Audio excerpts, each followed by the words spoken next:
नमस्ते दोस्तों, स्वागत है हमारे इस यूट्यूब चैनल एवं लर्निंग सेंटर में। तो आज है वर्ण विचार का ऑब्जेक्टिव क्वेश्चंस। तो इसके पहले मैंने वर्ण विचार का सारे टॉपिक्स पढ़ा दी हूँ और वर्ण विचार का क्वेश्चंस भी आपको बता दी हूँ।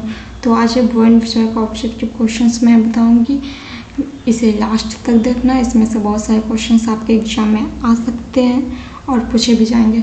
तो चलिए वीडियो स्टार्ट करती हूँ मैं। और यहाँ है बहुवैकल्पिक प्रश्नोत्तर। तो यहाँ पे फर्स्ट है का वर्ण का उच्चारण स्थान है। तो का वर्ण का उच्चारण स्थान है ए, कंठ। ए हो जाएंगे कंठ। पा का उच्चारण स्थान है। पा का उच्चारण स्थान क्या है? सी, ओठ। नंबर तीसरा, चा का उच्चारण स्थान है। तो चा का उच्चारण स्थान है बी, तालु। 4, खा का उच्चारण स्थान है। तो खा का उच्चारण स्थान है क्या है? तो इसका आंसर हो जाएंगे डी, कंठ। ओके, अब आते हैं पांचवा, भाषा किसकी अभिव्यक्ति का माध्यम है? तो भाषा विचारों की अभिव्यक्ति का माध्यम है। पांचवा का हो जाएंगे सी। नंबर 6, व्याकरण व ज्ञान है जो क्या हो जाएंगे? मानकता के आधार पर भाषा प्रदान करता है। तो व्याकरण वह ज्ञान है जो मानकता के आधार पर भाषा प्रदान करता है। इसका आंसर बी हो जाएंगे।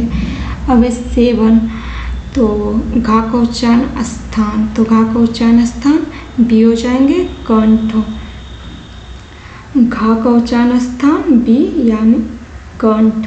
तो इसका बी हो जाएंगे, कंठ। तो एक देखती हूँ विसर्ग। विसर्ग का उच्चारण स्थान। तो विसर्ग का उच्चारण स्थान है कंठ। क्या हो जाएंगे? 8 का डी।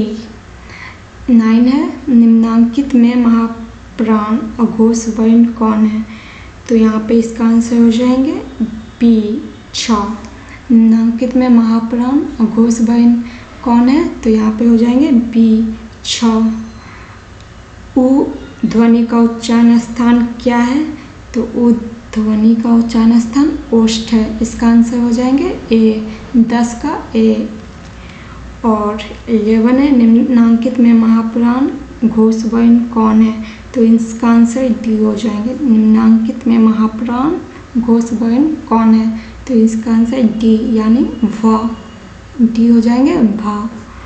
अब आती हूँ मैं 12 क्वेश्चन नंबर, किस वर्ण का उच्चारण कंठ एवं तालु के सहयोग से होता है? तो इसका आंसर हो जाएंगे सी, ए। किस वर्ण का उच्चारण कंठ एवं तालु के सहयोग से होता है? तो इसका आंसर हो जाएंगे सी, ए। अब आती हूँ मैं आगे क्वेश्चन नंबर 13। तो क्वेश्चन नंबर 13 क्या है देखें, 1 सेकेंड। तो क्वेश्चन नंबर 13 है, किस वर्ण का उच्चारण कंठ और ओष्ठ के सहयोग से होता है? तो क्वेश्चन नंबर 13 का हो जाएंगे ए, ओ।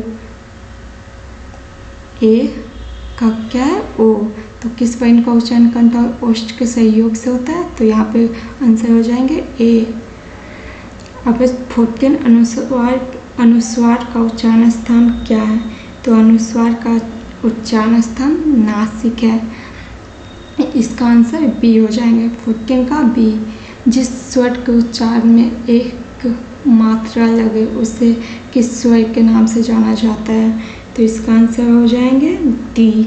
क्या हो जाएंगे? डी, ह्रस्व स्वर। तो जिस स्वर के उच्चारण में एक मात्रा लगे उसे किस स्वर के नाम से जाना जाता है? तो इसका आंसर हो जाएंगे डी, ह्रस्व स्वर। तो आइए क्वेश्चन नंबर 16। तो क्वेश्चन नंबर 16 क्या है? जिस स्वर के उच्चारण में 2 मात्रा लगे उसे किस स्वर के नाम से जाना जाता है? तो इसका आंसर हो जाएंगे ए, दीर्घ स्वर। जिस स्वर के उच्चारण में 2 मात्रा लगे उसे किस स्वर के नाम से जाना जाता है?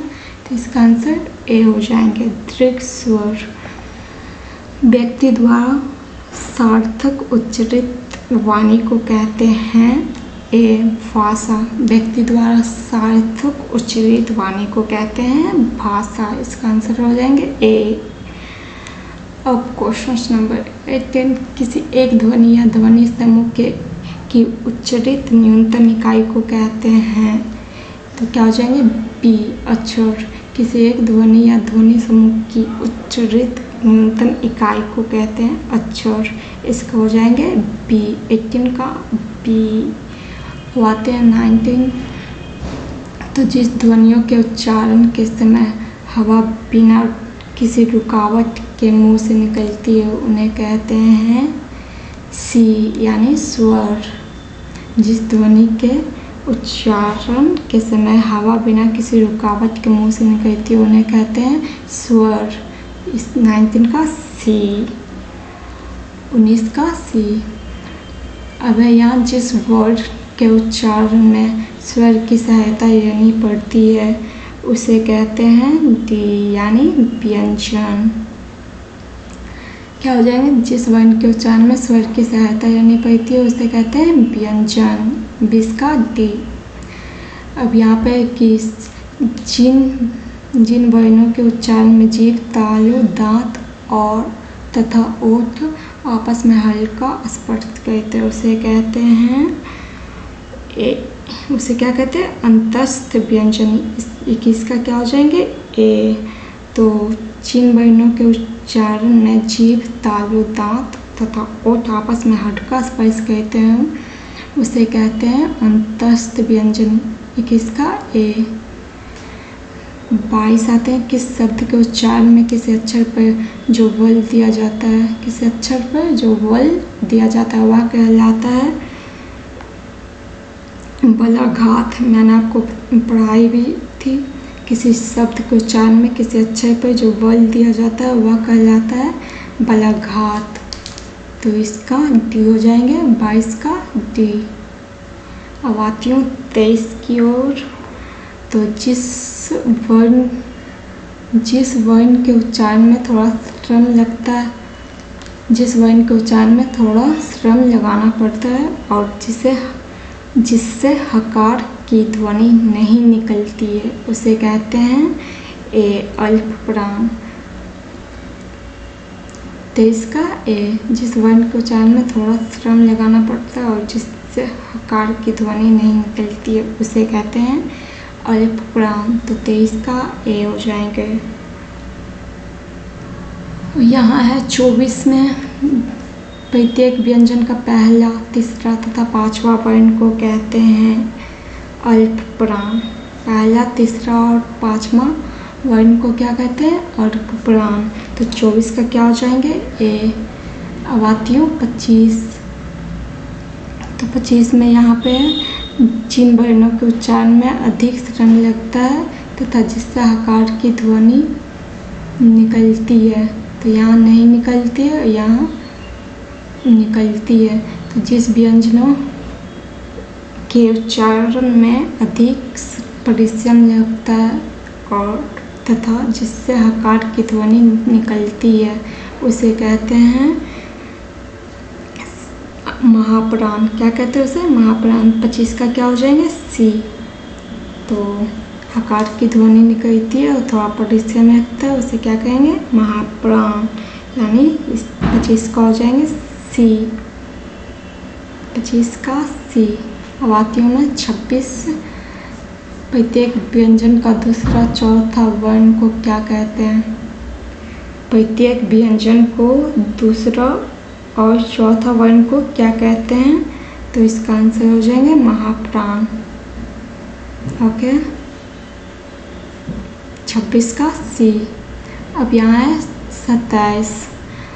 27 में क्या है, जब एक ध्वनि दो व्यंजनों से मिल जाए तो उसे कहते हैं संयुक्त ध्वनि। जब एक ध्वनि दो व्यंजनों से मिल जाए तो उसे कहते हैं संयुक्त ध्वनि। यानी 27 का ए। 27 का क्या हो जाएंगे ए। अब आती हूँ 28। Question number 28।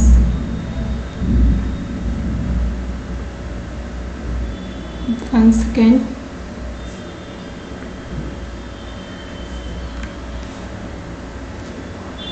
क्वेश्चन नंबर 28, यहाँ क्या निम्नांकित में संयुक्त ध्वनि कौन है? तो इसका हो जाएंगे त्र। निम्नांकित में संयुक्त ध्वनि कौन है? तो त्र हो जाएंगे। 28 का ए। 28 का ए।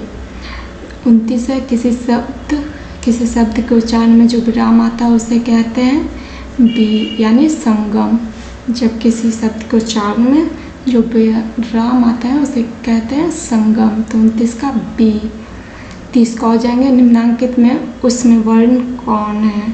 तो इसका आंसर हो जाएंगे ए, यानी सा, त्रव्य सा। उसमें वर्ण कौन है? त्रव्य सा। 30 का ए। अब आती हूँ 31, निम्नांकित में अंतस्थ कौन है? तो यहाँ पे चुनना है अंतस्थ कौन है? तो 31 का हो जाएंगे सी, वा। निम्नांकित में अंतस्थ कौन है? तो यहाँ हो जाएंगे वा। 31 का सी। तो 32 आती हूँ, निम्नांकित में एक मात्रिक या मूल स्वर कौन है? तो इसका आंसर हो जाएंगे बी, यानी आ। तो निम्नांकित में एक मात्रिक मूल स्वर कौन है? एक मात्रिक या मूल स्वर कौन है? तो यहाँ हो जाएंगे आ। तो 32 का बी। अब 33 क्या है? हिंदी वर्णमाला में स्वर वर्ण कितने होते हैं? तो हिंदी वर्णमाला में स्वर वर्ण कितने होते हैं? इजी सा क्वेश्चन है, इजी ऑब्जेक्टिव है ना। तो यहाँ पे हिंदी वर्णमाला में कितने स्वर वर्ण होते हैं? तो यहाँ हो जाएंगे 11, ए। 33 का ए। अब 34 क्या है? हिंदी भाषा किस लिपि में लिखी जाती है? 34 का हो जाएंगे ए, देवनागरी। हिंदी भाषा किस लिपि में लिखी जाती है? 34 का ए, देवनागरी। वर्णों 35 है, वर्णों के समूह को कहते हैं वर्णमाला। इसका हो जाएंगे सी। 35 का सी, वर्णों के समूह को कहते हैं वर्णमाला। 35 सी। अब है 36, यानी आज का लास्ट ऑब्जेक्टिव क्वेश्चंस क्या है? तो हा का उच्चारण स्थान है। तो हा का उच्चारण स्थान क्या है? सी, कंठ।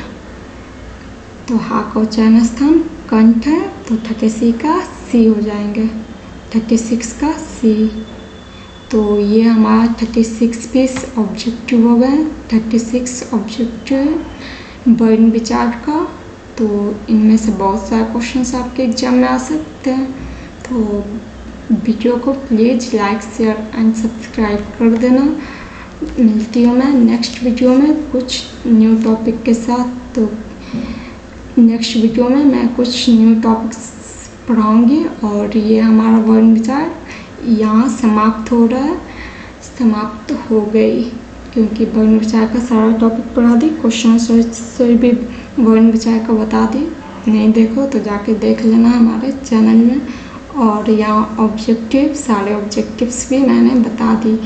तो वर्ण विचार A to Z कंप्लीट कर दी मैंने। और मिलती हूँ मैं कुछ अगले वीडियो में कुछ न्यू टॉपिक के साथ। तो लाइक, शेयर एंड सब्सक्राइब कर देना। सब्सक्राइब करके बेल आइकन भी दबा देना, नोटिफिकेशन चली जाएगी। तो तब तक के लिए नमस्कार, जय हिंद। मिलती हूँ मैं नेक्स्ट वीडियो में।